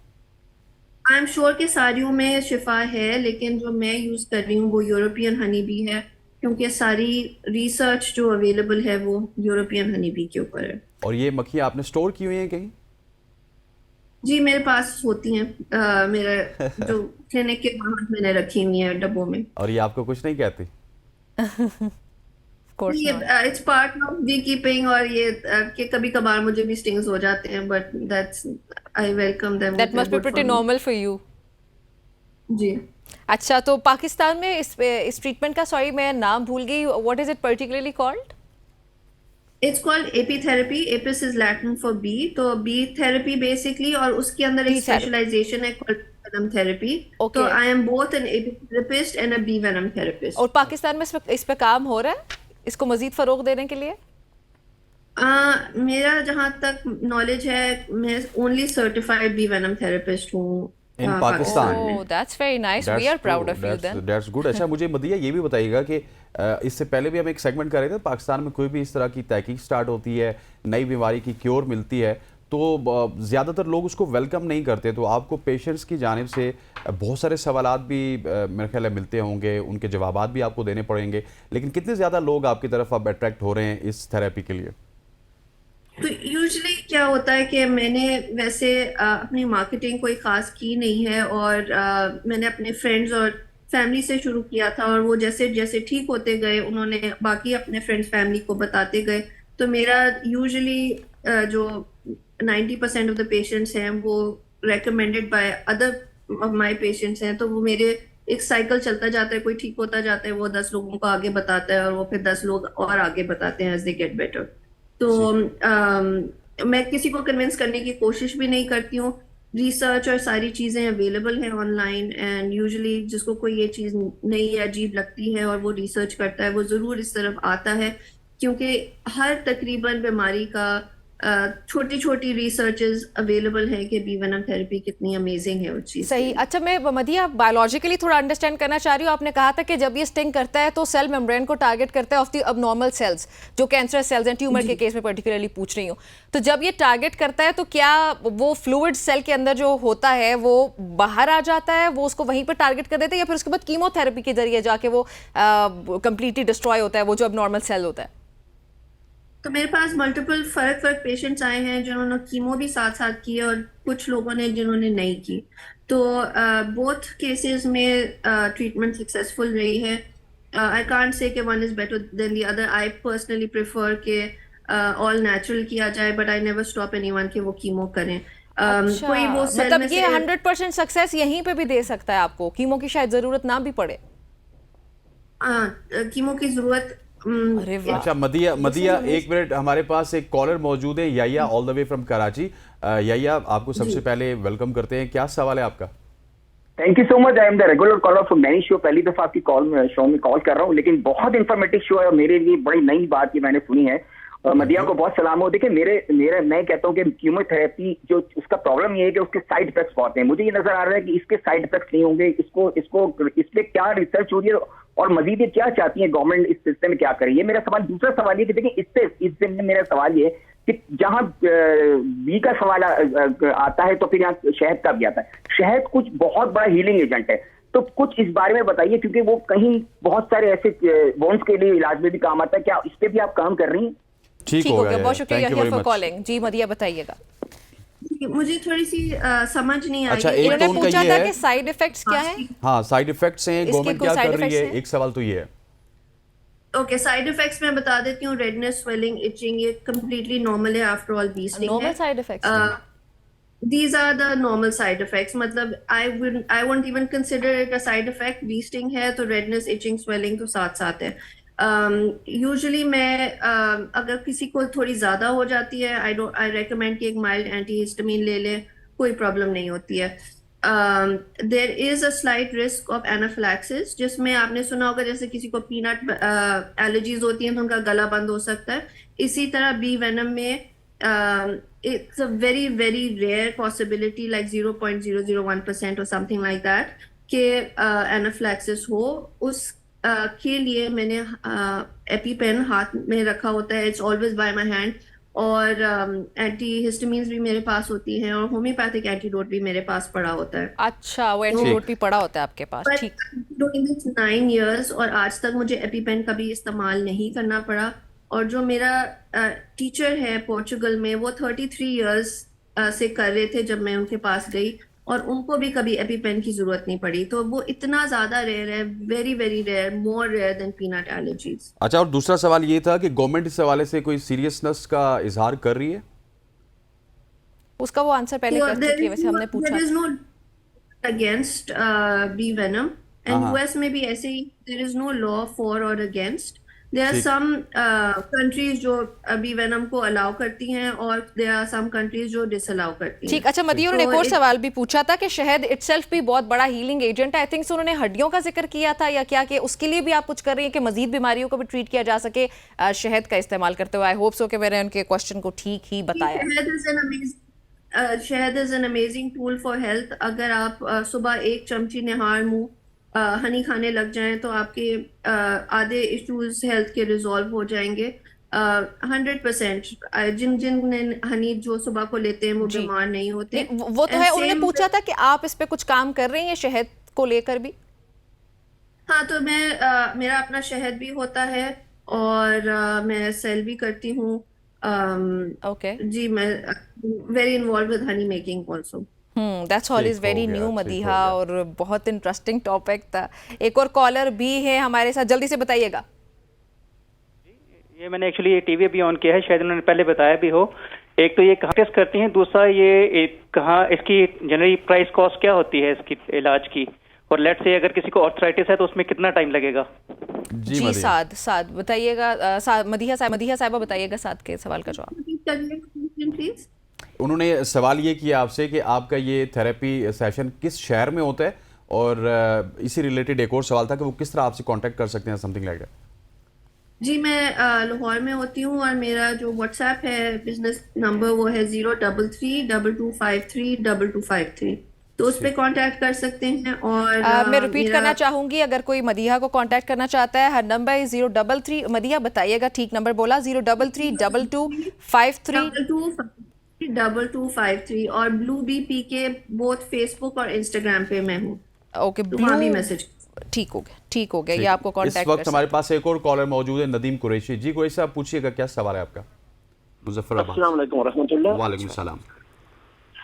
अच्छा, मेरा सवाल है बेसिकली कैंसर या आर्थराइटिस के मुतल्लिक नहीं है, बल्कि एक और बीमारी है जो एलोपैथी में या किसी और तरीका इलाज में काबिल इलाज नहीं है, वो है आरपी। ये आंखों के रिलेटेड होती है, रेटिनाइटिस पिगमेंटोसा बीमारी है, जिसमें यह है कि जो रेटिना के सेल हैं वो डेड होना शुरू हो जाते हैं, और सो फार ये काबिल इलाज नहीं है। तो आपकी लिस्ट अगर कहीं। अच्छा कुरैशी साहब, आपकी बीमारी कौन सी है जिसके आप पूछना चाह रहे हैं?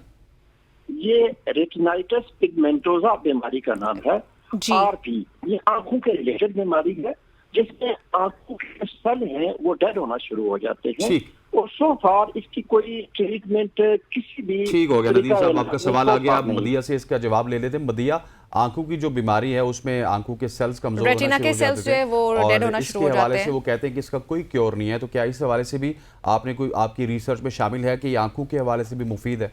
Retinitis pigmentosa. I can't say for sure कि उस स्पेसिफिक बीमारी का इलाज है कि नहीं, बट मैं अपनी नानी को माइक्रोस्टिंग्स करी थी अराउंड द ईयर बिकॉज उनकी हेयरिंग थोड़ी कमजोर हो गई है।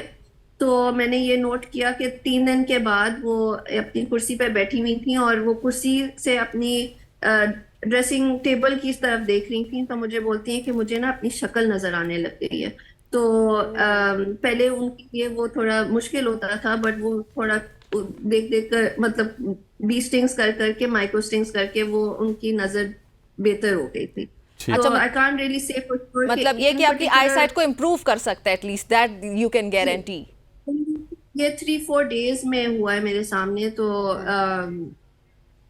आई डोंट नो कि इनकी स्पेसिफिक बीमारी क्या है, लेकिन ट्राई किया जा सकता है। Thank you very much for joining Madiha, आप मदीहा, हमारे साथ मौजूद थी। Really nice talking to you, बहुत शुक्रिया हमें ज्वाइन करने के लिए।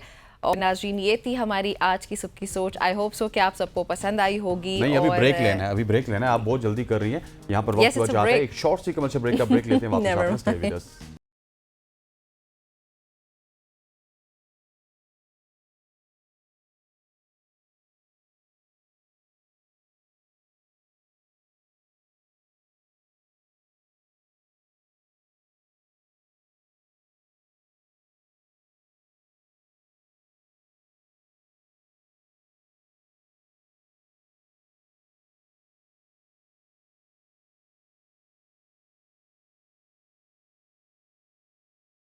वेलकम बैक जी। ब्रेक से पहले तो हमने आपको बताया था कि मक्खियों के डंग से आप अपने इवन कैंसर तक का इलाज कैसे कर सकते हैं। उसके अलावा लेकिन वन डे चैंपियंस कप भी हो रहा है, सुना है आपने भी सुना आपने है? क्यों सुना है? आपको पता होना चाहिए कि वो हो रहा है। आई एम श्योर, हमें मजाक तो कर पता है रही कि वो हो रहा है। हाँ, आई एम श्योर हो रहा है। बताएं कि क्या कोई अपडेट्स है उस पर? देखिए, एक नया तजुर्बा किया जा रहा है पाकिस्तान की डोमेस्टिक क्रिकेट के साथ, और एक चैंपियंस कप की सूरत में कुछ मेंटोर्स का भी ऐलान आपने सुना होगा, जिनको 50-50 लाख रुपए पर मेंटोर दिए जाएंगे। इसके अलावा अगर बात की जाए चैंपियंस कप की, तो इसमें 4 से 5 एक कप्तान आपको देखने को मिलेंगे, जिसमें आई थिंक सऊद शकील भी हैं, हारिस भी हैं, शाहीन शाह अफरीदी भी हैं, शादाब एंड रिजवान भी हैं। लेकिन बड़ा अनफॉर्चुनेट ये है कि आपके हाल ही में कप्तानी करने वाले T20 के कप्तान बाबर आजम भी कप्तान नहीं है इस कप में, और साथ ही शार मसूद भी कप्तान नहीं है। सो इस वक्त पाकिस्तान क्रिकेट बोर्ड एक पैगाम तो दे रहा है कि चैंपियंस ट्रॉफी 2025 के लिए आपको एक नया कप्तान पाकिस्तान के सेटअप में नजर आएगा।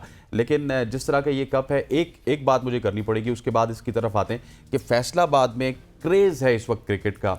हमने देखा है बाबर आजम जब प्रैक्टिस के लिए जाते हैं, या फिर कोई भी प्लेयर वहाँ पे प्रैक्टिस के लिए जाता है, तो फैसलाबादी उनको बेहिसाब और पुरतकल्लुफ़ अंदाज में उनको वेलकम करें, क्योंकि एक लंबे अरसे के बाद फैसलाबाद में क्रिकेट हो रही है और वो अपने दरमियान सुपरस्टार्स को देख के बड़े महसूस हो रहे हैं। तो फैसलाबाद के क्राउड के लिए तो एक बहुत बड़ा इवेंट है। लेकिन अब देखना होगा कि किस क्वालिटी की वहाँ पे क्रिकेट होगी, किस क्वालिटी की वहाँ पे विकेट्स होंगी, किस क्वालिटी की वहाँ पे ब्रॉडकास्ट होगी। ये तीनों चीज़ों के ऊपर एक सवालिया निशान है, और मैं समझता हूँ कि अल्लाह करे कि ये बोर्ड की जानिब से तो तजुर्बा किया जा रहा है चैंपियंस कप का, ये कामयाब तजुर्बा हो, क्योंकि हमने अपने डोमेस्टिक सेटअप को बिल्कुल साइड लाइन पे करके एक ऐसे कप को बिल्ड किया है कि जिसको हम एक नया कप भी कह सकते हैं। 50-50 लाख रुपए आप मेंटोर्स को दे रहे हैं, खिलाड़ियों की अच्छी खासी फीसेज हैं। अगर इस तजुर्बे से खुदा ना ख्वास्ता हमें वो टैलेंट, जो मतलूबा टैलेंट है, वो ना मिला, तो उसके बाद हम क्या करेंगे? और हसनैन, मुझे ये भी साथ बताएं कि हमारे जो पीसीबी के चेयरमैन है रिस्पेक्टेड मोहसिन नकवी साहब,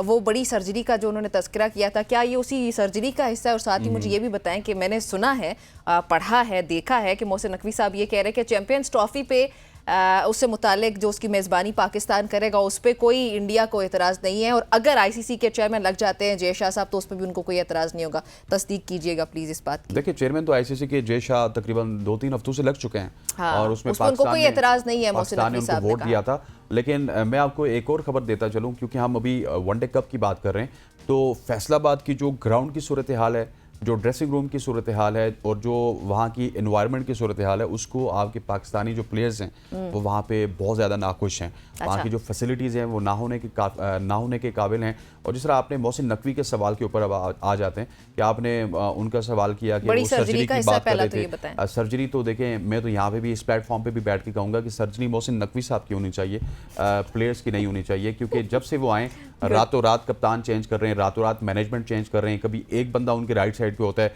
कभी एक सुपरस्टार उनके लेफ्ट साइड पे होता है, कभी किसी को वो खुद 50-50 बड़े लाख सुपरस्टार हैं भाई। रुपया, हाँ 50-50 लाख रुपया दे के लोगों के मुंह बंद करवाए जा रहे हैं। सो मोहसिन नकवी साहब को मेरा ख्याल है उनकी सर्जरी होनी चाहिए और उनको ये कहना चाहिए कि नाउ इट्स अ टाइम कि आपने ये अपने लिए चुनना है कि आप वजीर दाखिला रहेंगे या फिर आप पीसीबी चेयरमैन रहेंगे। दीगर मिनिस्ट्रीज भी उनके पास से चले। ये मैंने नहीं कहा, ये किसी महान आदमी ने कहा था कि दो कश्तियों का सवार हमेशा से डूबता है, और मुझे मोहसिन नकवी साहब भी डूबते हुए नजर आ रहे हैं। ना उनसे वजारत दाखिला चल रही है, ना उनसे पीसीबी चल रही है। पार्लियामेंट के हालात हमारे सामने, वजारत दाखिला के अंडर जो कुछ भी आ रहा है, हमारी क्रिकेट के हालात आपके सामने नहीं है। आप छोड़े सियासत को, क्रिकेट के ऊपर बात करें। क्रिकेट के हालात आपके सामने नहीं है, पाकिस्तान टीम के हालात आपके सामने नहीं है कि पाकिस्तान टीम ने क्या कुछ किया है। सिर्फ T20 मुझे लग रहा है डूब रहे नहीं है, डूब चुके हैं, हंसते नहीं, तो दलदल में फंस चुकी है पाकिस्तान क्रिकेट कश्तियों के सवार हैं। इस वक्त जो पाकिस्तान क्रिकेट टीम का फैन क्लब है वो भी परेशान है कि हमारी टीम कर क्या रही है।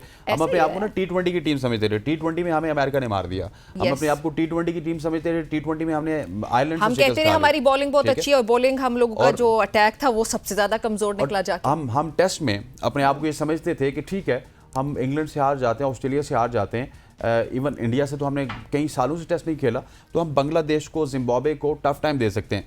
अब वो जो बी लेवल की टीम है या सी कैटेगरी की टीम है वो आपके घर में घुस के आपको मार के चली गई।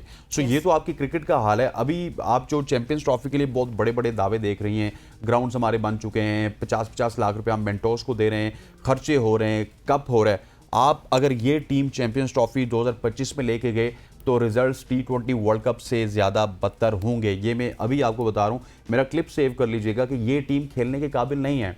इसमें ग्रुपिंग है, इसमें ऐसे लोग हैं जो कि अपने आप को टीम से बड़ा समझते हैं, अपने आप को टीम की मजबूरी समझते हैं, अपनी कप्तानी को टीम की हर चीज से नजर आ रही है हमें। देखिए यूनिटी के अलावा दीगर मेरिट पे बहुत सारे सवाल आते हैं। यूनिटी पाकिस्तान में किसी जमाने में नहीं थी।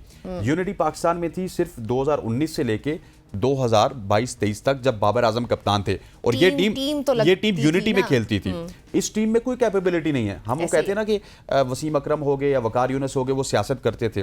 तो मसला ये है कि सवाल अच्छा, ये अब यहाँ पे जो आप बात कर रहे हैं, अब फैसलाबाद की ग्राउंड्स की सूरत हाल आप देख लें, ग्राउंड्स की क्या सूरत हाल है। ऊपर से हम तैयारियां कर रहे हैं, एक्सपेरिमेंट्स करने के लिए मजीद हम जा रहे हैं, हम मुतहम्मिल हैं इसके। देखिए फैसलाबाद के जो ग्राउंड की सूरत हाल है, मेरे हिसाब से हमारे जो लोकल प्लेयर्स हैं ना, इनको इतनी ज़्यादा स्टारडम नहीं दिखाना चाहिए। जितनी फैसिलिटीज़ हैं जहाँ पे भी हैं आप जाके खेलिए। यार ये जो लोग हैं ये एक एक बेड पे सो के पाकिस्तान टीम में पहुंचे, उसके बाद सुपरस्टार बने। बाबर आजम साहब यहाँ पे डायमंड क्रिकेट क्लब है, वहाँ पे एक छोटा सा कमरा होता था, वहाँ पे सोते थे। इसी तरह बहुत सारे लोग हैं। आप इन तमाम तर क्रिकेटर्स को देख लें, 2 से 3 क्रिकेटर्स ऐसे हैं प्रोवाइड की जानी चाहिए। देखिए 2 से 3 क्रिकेटर्स, मेरा पॉइंट भी आप सुनिए ना, कि 2 से 3 क्रिकेटर निमरा ऐसे हैं जो कि अच्छे बैकग्राउंड से, बकाया सब स्ट्रगलर हैं। स्ट्रगलिंग के बाद अगर आपको फैसलाबाद जितना ग्राउंड मिलता है तो आपको प्रॉब्लम क्या है? मतलब ये तो जस्टिफिकेशन दे रहे हैं ना पहले से ही कि हमें फैसिलिटीज अच्छी नहीं मिलेंगी, हमें ड्रेसिंग रूम अच्छा नहीं मिला, हमें पीसीबी ने फैसलाबाद में फेंक दिया, होटल अच्छा नहीं है। हाँ, पीसीबी को अपने तौर पे सब कुछ फैसिलिटेट उनको करना चाहिए, हमारे प्लेयर्स को जिस तरह भी, जिस हद तक भी कर सकते हैं। लेकिन आप वाली बात भी कुछ हद तक ठीक है कि चले उनको फिलहाल के जो हालात है उसके मुताबिक अपनी परफॉर्मेंस एटलीस्ट तो वो तो वहाँ पे अच्छी शो करे ना। बिल्कुल ऐसी है। और जिस तरह आपने फैसिलिटीज की बात की, देखिए हमारे 3 ग्राउंड ऐसे हैं जहां पे चैंपियंस ट्रॉफी की तैयारी हो रही है। एक है रावलपिंडी क्रिकेट स्टेडियम, दूसरा है नेशनल स्टेडियम कराची, और तीसरा है कजाफी स्टेडियम लाहौर। उन तीनों स्टेडियम्स को अपग्रेड किया जा रहा है, और सुनने में तो ये भी आया है कि हो सकता है कि अपग्रेडेशन के मद में आपकी जो इंग्लैंड वाली सीरीज़ है उसको कहीं बाहर मुंतकिल कर दिया जाए, या अबू धाबी में या फिर श्रीलंका में, क्योंकि ग्राउंड्स आपके अपडेट हो रहे हैं। लेकिन मेरी खबर ये है कि हम श्रीलंका में या फिर अबू धाबी में मैच इस वजह से खेलना चाहते हैं कि हम अपनी कंडीशंस में क्रिकेट नहीं खेलना चाहते। ठीक है, ये इस तरह की खबर फैलाई गई थी, और अपनी कंडीशंस में क्योंकि हमें क्रिकेट खेलना उतना अच्छा नहीं लगता, हम हार रहे हैं, इंग्लैंड से आ रहे, बांग्लादेश से आ रहे, तो इस वजह से ये जो तीनों ग्राउंड्स का मैंने जिक्र किया है, इनकी अपग्रेडेशन का जो काम है ये किस हद तक सेटिस्फैक्ट्री है, ये एक सवालिया निशान है। और ये देखते हैं कि फैब 2025 तक ये पूरा भी हो पाएगा या नहीं। ये एक बहुत बड़ा सवाल है ना कि आपने इतने बड़े बड़े प्रोजेक्ट्स खोल दिए और फैब 2025 में आपका चैंपियंस ट्रॉफी का इवेंट है, तो उसका क्या होगा? बिल्कुल ऐसा ही है। चलें जी, ये कुछ हमारी क्रिकेट की और पीसीबी की और मोहसिन नकवी से मुतालिक कुछ खबरें थी जो हमने सोचा आपके साथ एंड पे शेयर करते चलें। मैं और मेरे दुख सुख के साथी हसनैन लियाकत। ये थी जी हमारी आज की सुबह की सोच। आई होप सो कि आप सबको ज़रूर पसंद आई होगी और आपने कुछ ना कुछ सीखा होगा। अभी इजाज़त लेने लगे, हम आपसे कल मुलाकात होती है। आप सब ने अपना और अपनों का बहुत सा ख्याल रखना है। इजाज़त दीजिए, अल्लाह हाफ़िज़।